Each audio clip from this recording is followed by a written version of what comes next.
అలానే మేము చేసారు. ఢిల్లీలో పోలింగ్ ముగిసింది. హస్తినలో ఎవరు కింగ్ కాబోతున్నారు అనేది దాదాపు తెలిసిపోయింది. ఎగ్జిట్ పోల్స్ ఒక్కొక్కటిగా వస్తూ ఉన్నాయి.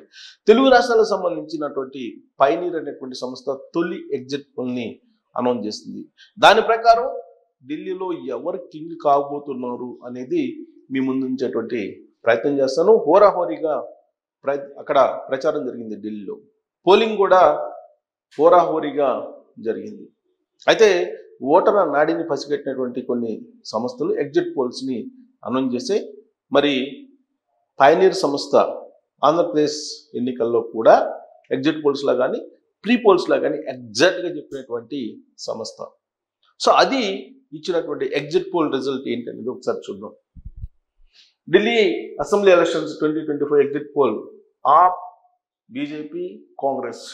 So Pioneer poll strategies private limited వాళ్ళకి సంబంధించిన ఫోన్ నెంబర్లు అన్ని కూడా ఇచ్చారు, ఈమెయిల్ అయింది. సో వాళ్ళు ఎగ్జిట్ పోల్స్ అనౌన్స్ చేశారు. వాళ్ళు ఎక్స్పెక్టెడ్ సీట్స్ ఆప్ 28 గెలుచుకునేటువంటి అవకాశం ఉందని చెప్పి ఎగ్జిట్ పోల్స్ లో పైనీర్ సంస్థ తెలిసింది. ఇక బీజేపీ 42 చోట్ల గెలుచుకొని అధికారంలోకి రాబోతుంది అని చెప్పి పైనీర్ సంస్థ చెప్తోంది. ఎందుకంటే 36 మ్యాజిక్ ఫిగర్. మొత్తం ఢిల్లీ అసెంబ్లీలో 70 స్థానాలు ఉన్నాయి, అసెంబ్లీ స్థానాలు. ఈ 70 మ్యాజిక్ ఫిగర్ వచ్చేసి 36. సో 42 చోట్ల బీజేపీ గెలిచేటువంటి అవకాశం ఉందని చెప్పి అంచనా వేస్తుంది. కాబట్టి ప్రభుత్వాన్ని బీజేపీ దాదాపుగా 27 సంవత్సరాల తర్వాత ఢిల్లీ మీద జెండా ఎగరవేయబోతుందని చెప్పి మనం చెప్పొచ్చు ఈ ఎగ్జిట్ పోల్స్ ని బేస్ చేసుకొని. కాంగ్రెస్ పార్టీ గత ఎన్నికల్లో మాదిరిగానే ఓపెనింగ్ చేసేటువంటి పరిస్థితులు కనిపించట్లేదు ఎగ్జిట్ పోల్స్ ప్రకారం. సో ఓట్ షేర్ కనుక చూస్తే ఆప్ 42% ఓట్ షేర్ తోటి ఉంటుందని చెప్పి ఎక్స్పెక్ట్ చేస్తూ ఉంది.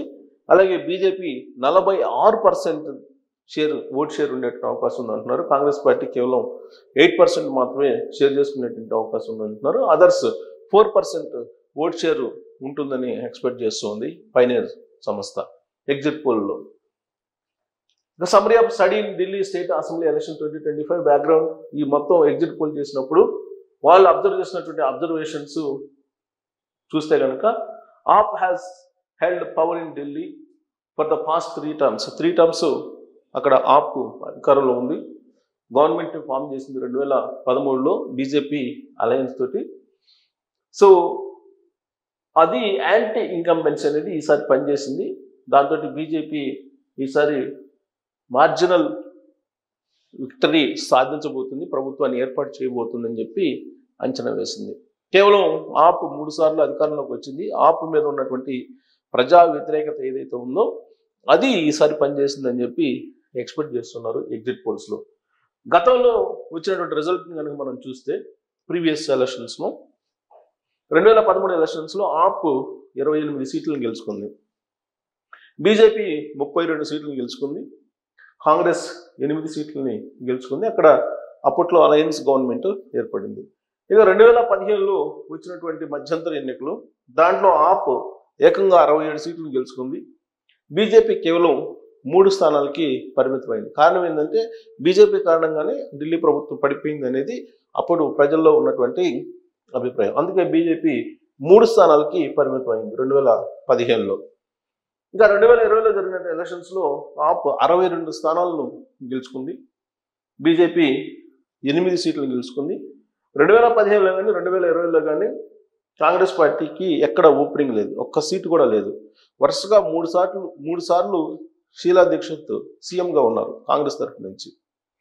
కానీ గత 15 సంవత్సరాల నుంచి కాంగ్రెస్ పార్టీకి అసలు అక్కడ స్థానం లేకుండా పోయింది ఢిల్లీలో. ఈసారి కూడా అసలు కనీసం ఓపెనింగ్ కూడా, అసెంబ్లీలో ప్రాతినిధ్యం కూడా లేనటువంటి పరిస్థితి కాంగ్రెస్కి ఏర్పడిందని చెప్పి ఎగ్జిట్ పోల్ అంచనా వేస్తుంది. సో కాబట్టి ఆప్ ప్రభుత్వం మీద ప్రజా వ్యతిరేకత బాగా ఎక్కువగా ఉంది. దాని కారణంగానే ఇప్పుడు బీజేపీ అధికారంలో రాబోతుందని చెప్పి ఎగ్జిట్ పోల్స్ యొక్క సారాంశం. అంతేకాదు ఢిల్లీ లిక్కర్ స్కామ్లో కేజ్రీవాల్ ఉన్నారు, మనీష్ సిసోడియా ఉన్నాడు. సో సిసోడియా అలాగే ఈ కేజ్రీవాల్ ఇద్దరు కూడా జైలుకు వెళ్ళి వచ్చారు. ఆ అంశాన్ని ప్రజల మధ్యకు బలంగా తీసుకెళ్ళింది బీజేపీ. అవినీతిలో కూరుకుపోయారని చెప్పి ఆప్ అధినేత మీద బలంగా ప్రచారం చేసింది బీజేపీ. అంతేకాదు అద్దాల మేడను కట్టించుకున్నారు శీస్ మహల్ అంటూ ఆయన మీద ఒక టార్గెట్ చేసింది బీజేపీ. 100 కోట్ల రూపాయలు ఖర్చు పెట్టి విలాసవంతమైనటువంటి భవనాన్ని ఖర్చు పెట్టుకొని ప్రజాసేవకులు అంటూ చెప్తున్నటువంటి కేజ్రీవాల్ అద్దాల భవనాన్ని కట్టుకుని విలాస జీవితానికి ఆయన సిద్ధమయ్యాడు. కాబట్టి అద్దాల మేడలోకి వెళ్లకుండానే ఆయన్ని ఓడించాలి అనేటువంటి నినాదం కూడా పనిచేసింది. పోటాపోటీగా ఉచిత పథకాలని అన్ని పార్టీలు అనౌన్స్ చేశాయి. ఆ ఉచిత పథకాల కంటే కూడా ఆ ప్రభుత్వం మీద ఉన్నటువంటి వ్యతిరేకత, కేజ్రీవాల్ జైలుకి వెళ్ళి వచ్చినటువంటి అంశం ఒకటి, అద్దాల మేడలు కట్టించుకున్నాడు అనేది ఇంకొకటి, 3 సార్లు వరుసగా గెలిచినటువంటి ఎమ్మెల్యేల మీద స్థానికంగా ఉన్నటువంటి వ్యతిరేకత వెరసి ఆప్ సుమారుగా 26 స్థానాలకి పరిమితం, 28 స్థానాలకు పరిమితం అయ్యేటువంటి అవకాశం ఉందని చెప్పి పైనీర్ ఎగ్జిట్ పోల్ చెప్తోంది. సో మ్యాజిక్ ఫిగర్ దాటి బీజేపీ తన ఆధిపత్యాన్ని కొనసాగించబోతుంది అని చెప్పి తెలుస్తూ ఉంది. దాదాపు చిరకాల రాజకీయ పూర్ తర్వాత కేజ్రీవాల్ మీద బీజేపీ ఆధిపత్యాన్ని కొనసాగించబోతుంది అనేది ఈ ఎగ్జిట్ పోల్ యొక్క సారాంశం. నరేంద్ర మోడీ, అమిత్ షా, రాజ్నాథ్ సింగ్ ఇలాంటి వాళ్ళందరూ కూడా యోధులు ఢిల్లీ మీద కాన్సన్ట్రేషన్ చేశారు. ఆర్ఎస్ఎస్ వాళ్ళు ప్రత్యేకమైనటువంటి బృందాలకు ఏర్పడి అక్కడ క్షేత్రస్థాయిలో వర్క్ చేశారు. అక్కడ వరుసగా 3 సార్లు ఆప్ గెలిచినటువంటి స్థానాల మీద కాన్సన్ట్రేషన్ ఎక్కువ చేశారు. ఆ తర్వాత 2 స్థానాలు వరుసగా గెలుచుకున్నటువంటి ఆ స్థానాల మీద కాన్సన్ట్రేషన్ చేశారు. అక్కడ గెలుపు ఎలా అనే దాని మీద ప్రభుత్వ వ్యతిరేకత ఎక్కడ ఉందో అక్కడ కాన్సన్ట్రేషన్ చేశారు. మహిళా ఓట్లను విజయవంతంగా చేల్చగలిగింది బీజేపీ అనేది ఎగ్జిట్ పోల్స్ వచ్చిన తర్వాత అర్థమవుతుంది. మహిళలు ఎక్కువ శాతం గత ఎన్నికల్లో ఆపు వైపు ఉన్నారు. ఈసారి స్ప్లిట్ అయింది మహిళా ఓట్ బ్యాంక్. దీంతో ఖచ్చితంగా బీజేపీ అధికారంలోకి రాబోతుంది అనేది ఎగ్జిట్ పోల్ యొక్క అబ్జర్వేషన్. వాళ్ళతో పాటు పేద మధ్యతరగతి వర్గాలను ఆకట్టుకునేలా బడ్జెట్లో కూడా 12 లక్షల రూపాయలు ట్యాక్స్ ఫ్రీ పెట్టారు. సో మధ్యతరగతిని ఆకట్టుకున్నారు బీజేపీ అభ్యర్థులు. దీంతో గెలుపు అనే దానికి దగ్గరగా ఉన్నారు. కేవలం మ్యాజిక్ ఫిగర్కి 7 స్థానాలు అధికంగా రావచ్చు, 5 నుంచి 7 స్థానాలు అనేది అంచనా వేస్తూ ఉన్నారు.